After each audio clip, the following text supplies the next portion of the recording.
మన ప్రభు అయిన యేసుక్రీస్తు నామములో మీ అందరికీ శుభములు తెలియజేయుచున్నాము.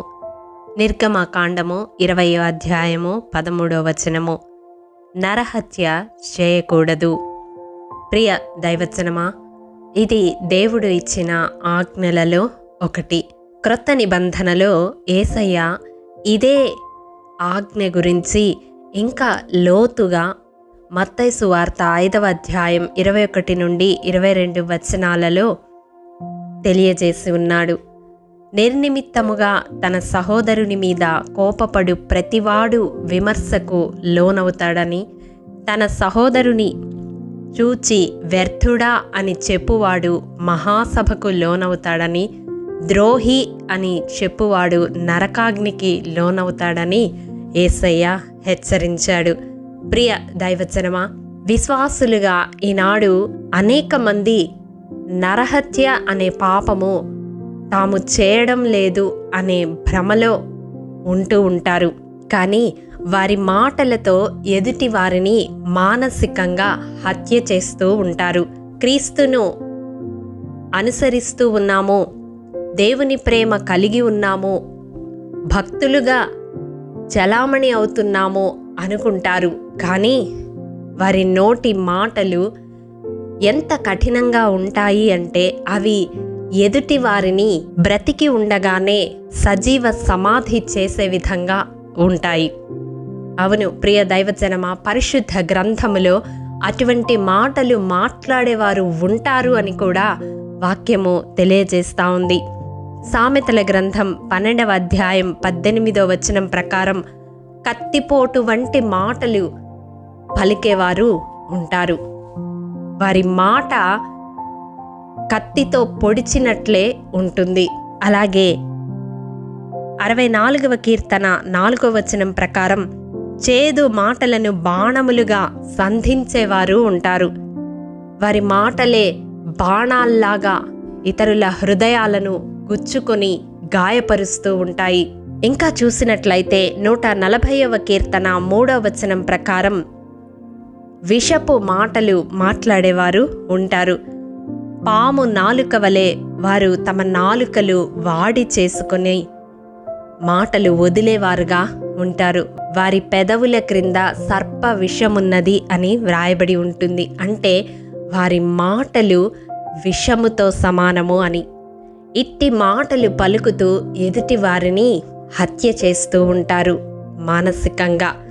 అవును ప్రియ దైవజనమా, ఇవే కాదు, వాడిగల కత్తి వంటి నాలుక కలిగిన వారి గురించి 57వ కీర్తన 4వ వచనము, పెదవులలో కత్తులు ఉంచుకున్న వారి గురించి 59వ కీర్తన 7వ వచనం తెలియజేస్తా ఉంది.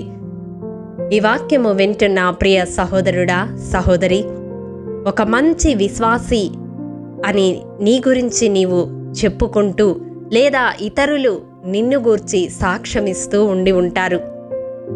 కానీ నీ మాటలు ఎలా ఉన్నాయి? నీ ఇంటి వారిని లేదా నీ క్రింద ఉన్నవారిని లేదా నీ చుట్టూ ఉన్నవారిని నీ మాటలతో నీవు బాధిస్తూ ఉన్నావా? కత్తిపోటు వంటి మాటలతో, చేదైన మాటలతో, విషపు మాటలతో వారిని మానసికంగా హత్య చేస్తూ ఉన్నావా? అయితే విమర్శ దినాన లెక్క చెప్పుకొనవలసి ఉంటుందని వాక్యము హెచ్చరిస్తూ ఉంది.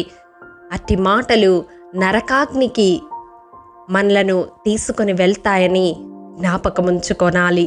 ప్రియ దైవజనమ, మన చేతులతో ఎవ్వరినీ చంపకపోవచ్చు, కానీ మన మాటలతో అంతటి పని ఒకవేళ మనం చేస్తూ ఉన్నామేమో. ఒకసారి ఈ దినం మన హృదయాలను పరిశీలించుకుందాం, మన మాటలను పరిశీలించుకుందాము. ఈ ఉదయకాలము దేవుడు ఈ వాక్యము ద్వారా మన హృదయాలను సంధిస్తూ ఉండగా మన ఆత్మీయ జీవితాన్ని సరిచేసుకుందాము. మృదువైన మాటలతో, ప్రేమతో కూడిన మాటలతో, కృపాసహితమైన మాటలతో ఇతరులను సంతోషపెట్టేవారముగా ఉందాము. అట్టి కృప దేవాది దేవుడు మనందరికీ అనుగ్రహించునుగాక. ఆమేన్. ప్రేమ నమ్మకము కలిగిన మా ప్రియ పరలోకపు తండ్రి, మీ పరిశుద్ధ పాదములకు వందనములు దేవా. విత్తబడిన వాక్యమును ప్రతి హృదయములో నూరంతలుగా ఫలింపచేయండి.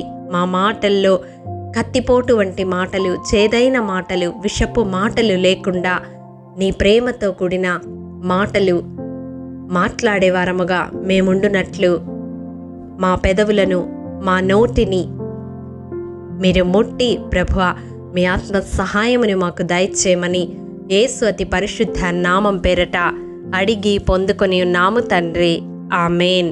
ప్రియ దైవజనమా, అనుదినము షారోన్ మన్నా ద్వారా అడగబడుచున్న బైబిల్ క్విజ్ ప్రశ్నలకు సమాధానములు ప్రతి నెల మొదటి వారము కామెంట్ బాక్స్లో పోస్ట్ చేయబడతాయి. కాబట్టి గమనించి మీకు తెలియని ప్రశ్నలకు సమాధానములు తెలుసుకొనగలరని ప్రభు పేరట మనవి చేయుచూ ఉన్నాము. ప్రియ దైవజనమా, ఈ దినం బైబిల్ క్విజ్ ప్రశ్న: ఉపదేశమును అంగీకరించువాడు ఏ మార్గములో ఉన్నాడు? ప్రియ దైవజనమా, ఈ దినము జన్మదినము, వివాహ దినము జరుపుకుంటున్న వారికి షారోన్ గ్రూప్ తరపున హృదయపూర్వక శుభాకాంక్షలు తెలియజేయుచూ ఉన్నాము. దేవుడు శ్రేయస్కరమైన ఆశీర్వాదములతో ఈ సంవత్సరాది నుండి సంవత్సరాంతము వరకు మిమ్ములను నింపాలని ప్రార్థిస్తూ ఉన్నాము. ఆమేన్.